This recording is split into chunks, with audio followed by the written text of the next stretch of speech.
ये कैदी हमेशा कमजोर कैदियों पर दबाव डालता था, लेकिन उस दिन उसने ऐसे आदमी से पंगा लिया जो एक फौलाद था। उसको गैंग ने घेर लिया, लेकिन उसने कहा कि मैं तुमको केवल 3 सेकंड का समय देता हूँ, चले जाओ। मगर सब हंस रहे थे, उसका मजाक उड़ा रहे थे। उसने 3 तक गिनती गिनी। जैसे ही गिनती खत्म हुई, उसने गुंडे के हाथ को पकड़ कंधे में उसका ही खंजर घुसा दिया। जितने भी लोग थे वो सबको ऐसे पीट रहा था जैसे कोई धोबी कपड़े पीटता है। केवल 30 सेकंड में उसने सबको पसार दिया। किसी की फिर उठने की हिम्मत ही नहीं हुई। कुछ दिन बाद वो जेल से बाहर आया और फाइटिंग गेम देखने गया, जहाँ फाइट करने पर बहुत पैसे मिलते थे, लेकिन इसमें बहुत रिस्क था, जान भी जा सकती थी। वो चुपचाप किनारे खड़ा सब कुछ देख रहा था। थोड़ी देर बाद वहाँ कुछ गाड़ियाँ आई, जिनमें से एक आदमी निकला। ये एक अंडरवर्ल्ड डॉन था। मुकाबला शुरू होने वाला था, जिसमें एक टोपी वाला था जो कई मैच जीत चुका था। वही दूसरी तरफ अंडरवर्ल्ड डॉन का एक आदमी था जिसे लोग दानव कहते थे। ये सीधा आदमी की पसली तोड़ देता था। अब तक इसने 56 लोगों की पसली तोड़ी थी। अंडरवर्ल्ड डॉन ने उससे कहा कि सामने वाले को खत्म कर देना। थोड़ी ही देर में मुकाबला शुरू हुआ। टोपी वाले ने एक मुक्का मारा, लेकिन दानव को कुछ नहीं हुआ।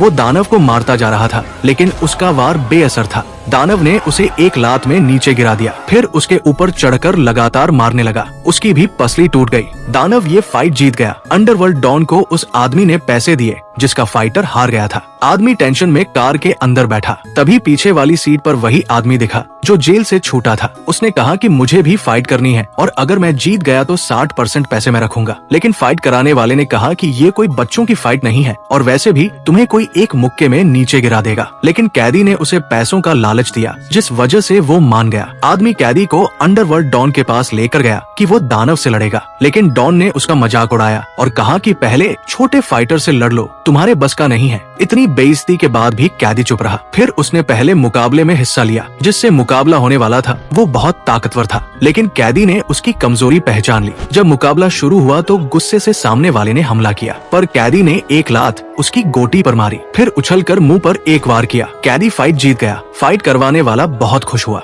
फिर कैदी ने दूसरी फाइट में हिस्सा लिया। इस बार भी ताकतवर फाइटर से सामना हुआ, लेकिन कैदी ने पहचान लिया कि एक मुक्के में इसकी कहानी खत्म है, और वही हुआ। उसने घूमकर एक मुक्का मारा। एक ही वार में वो ढेर हो गया। सभी लोग बहुत हैरान थे। इस तरह कैदी हर बार छोटे मुकाबले जीतता रहा। आखिरकार वो दिन भी आ गया। फाइट करवाने वाला डॉन के सामने था। उसने डॉन को चैलेंज किया और बहुत मोटा पैसा दाव पर लगाया। सामने दानव था, दूसरी तरफ कैदी, जिसने अब तक सभी मैचों में केवल 5 सेकंड ही लिए थे। थोड़ी देर में मुकाबला शुरू हुआ। पहले कैदी दानव के हर वार से बचा, फिर घूमकर एक लात मारी। इतना ही नहीं, कैदी ने एक लात में दानव को जमीन पर गिरा दिया। ये देखकर डॉन हैरान रह गया। जब दानव दोबारा आया तो कैदी ने फिर से उसको मारा, जिस वजह से दानव लड़खड़ाने लगा। कैदी ने उसे मौका ही नहीं दिया और आखिर में उसे खत्म कर दिया।